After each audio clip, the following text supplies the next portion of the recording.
नमस्कार मित्रांनो, जसं सगळ्यांनी कमेंट केली होती, जसं अमोल शिंदे भाऊंनी, सागरवीर भाऊंनी, ज्ञानेश्वर भाऊंनी यांनी कमेंट केली होती की बॉटम कसा पकडायचा, सेम डेचा एनएव्ही कसा मिळवायचा. ओके, तर याच्यावर मी एक डेडिकेटेड व्हिडिओ बनवली आहे. हे बघा, म्युच्युअल फंडमध्ये बॉटम कसे पकडले जातात, ही वाली व्हिडिओ मी काल अपलोड केली आहे. तुम्ही बघू शकता. तुम्ही बघा, व्हिडिओ तुम्हाला आवडली तर तुम्ही शेअर पण करा, पण व्हिडिओ जरूर पूर्ण बघा, कारण मी त्याच्या टायमिंग सहित सांगितलं आहे की किती वाजेच्या आत तुम्ही म्युच्युअल फंडमध्ये इन्व्हेस्टमेंट केली गेली पाहिजे. त्याच्यामुळे 5-5.5 मिनिटाची व्हिडिओ जास्त नाही आहे. कृपया करून व्हिडिओ पूर्ण बघा आणि तुमच्या मित्रांमध्ये शेअर करा. तर आजचं म्युच्युअल फंडचं ग्रोथ बघू शकतात. 2223 रुपयाची ग्रोथ आहे जवळजवळ.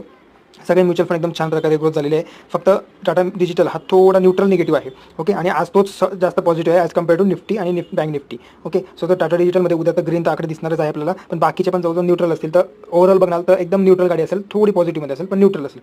ओके, तर असा ग्रोथ झाला. 1,63,000ची ग्रोथ आहे. तर मी हेच सांगू इच्छितो की मी जे तुम्हाला सगळ्यांना पाहिजे होतं की बॉटम कसा पकडायचा, एनएव्ही सेम डेचा कसा घ्यायचा, तर ती व्हिडिओ टाकलेली आहे. जरूर बघा. चॅनलला लाईक करा, शेअर करा आणि सबस्क्राईब करा.